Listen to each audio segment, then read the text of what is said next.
저희들은 사실은 이재명 대표의 체포 동의안 이 문제 때문에 이균용 대법원장 후보의 청문회를 그렇게 주의 깊게 많이 못 봤습니다. 아마 그냥 뉴스를 통해서 부분 이렇게 보일 수밖에 없었는데요. 그런데 뭐 이런저런 지적들이 우리 국회의원들이 많이 했어요. 예를 들면 자녀들의 정여하는 재산과 관련돼서 정여세를 탄로한 법 위반의 문제에 대해서 많은 지적이 있었는데 죄송하다, 잘 몰랐다, 송구하다 이런 답변이 반복되었죠. 아니 대법원장이 될 사람이 법을 잘 몰랐다, 법이 개정된 걸 몰랐다, 죄송하다 이래 되겠습니까? 그런 의미에서 보면은 대법원장이 법률을 잘 알아야 된다는 측면에서 문제가 있다는 지적이 있는데 저는 그렇게 생각해요. 이분이 법률을 몰랐겠습니까? 법률 잘 알았겠죠. 알고도 뭐 한 것이다? 예, 개인적 이익을 위해서 슬쩍슬쩍 이렇게 위반한 것이다. 그렇기 때문에 대한민국 모든 법관 중에서 가장 존경받아야 되고 가장 투명해야 되고 가장 청렴해야 될 대법원장 후보로서 조금 아니지 않느냐 하는 그런 지적들이 있는 거죠. 그 다음 둘째는 유독 청소년이나 약자인 여성, 그중에서도 더 약자인 어린아이들에 대한 강간범들 이런 사람들에 대해서 유독 감형을 많이 해줬다 하는 지적들이 있습니다. 그래서 이분이 뭔가 좀 그런 부분에 있어서 독특한 정신세계를 가지고 있는 것은 아닌가 하는 그런 의심들을 하는 사람들이 생겨났어요. 그러니까 단순히 성인지 감수성이 부족하다 이걸 넘어서서 그 부분의 의식 구조에 이런 것에 대한 조금 이상한 그런 부분이 들어있는 것은 아닌가 하는 의심의 눈초리가 있다.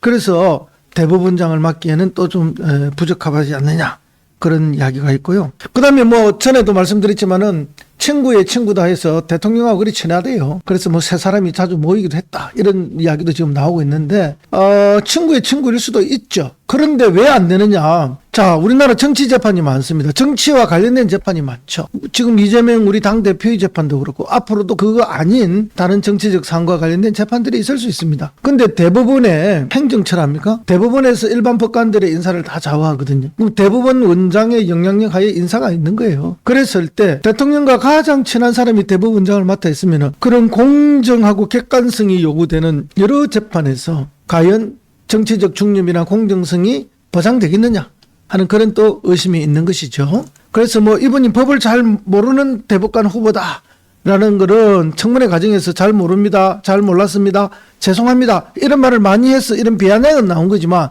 실제 제가 볼 때는 그분은 법을 잘 아는 사람이에요. 잘 알지만 자신의 이익을 위해서 서리살짝 위반을 많이 하신 것이 아닌가 그런 생각이 들고요. 그래서 부족한 것이 아닌가.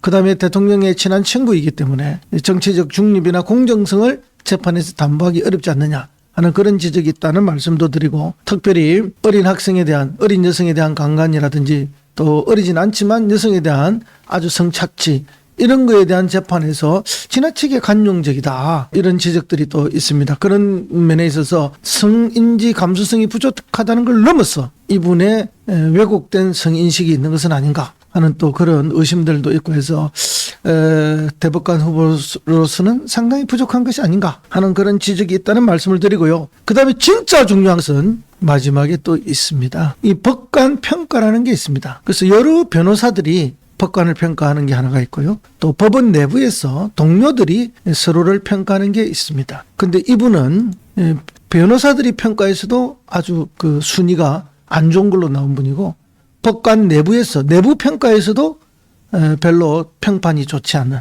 평가가 좋지 않은 법관이었습니다.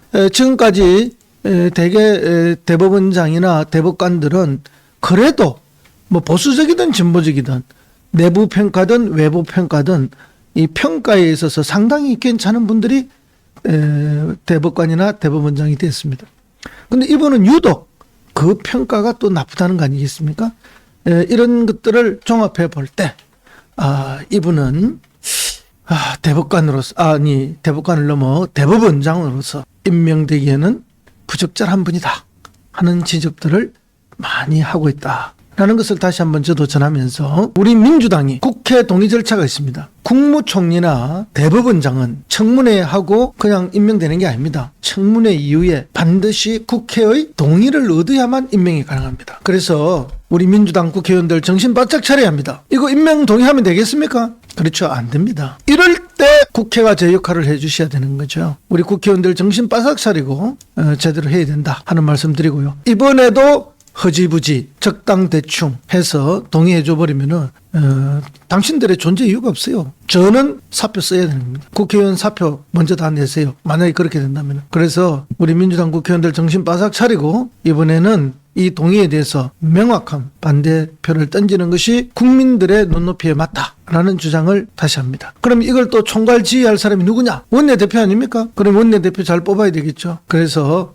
저는 이번에 적합한 인사로 다 훌륭합니다. 우리 당 이번에 후보로 나오신 분들이 다 훌륭하지만 이 위기의 상황에서 리더십을 발휘하고 이재명 대표를 든든하게 지켜주시면서 국민들의 지지를 끌어낼 수 있는 경험 있고 검증된 의원식을 다시 한번 저는 강력하게 추천해 드립니다. 윤석열 정부의 인사를 보면요. 주로 장관 이런데 말도 안 되는 분을 너무 많이 내세우고 있어요. 그래서 정말 저희들이 답답하고 국민 눈높이하고 너무 맞지 않습니다. 얼마나 좋은 대법관 후보, 대법원장 후보들이 많겠습니까? 훌륭한 판사들이 그죠? 그런데 이런 해필이면 이런 사람을 내놓느냐. 그랬을 때 우리 국민들이 얼마나 깝깝하겠습니까? 그죠? 안타깝습니다.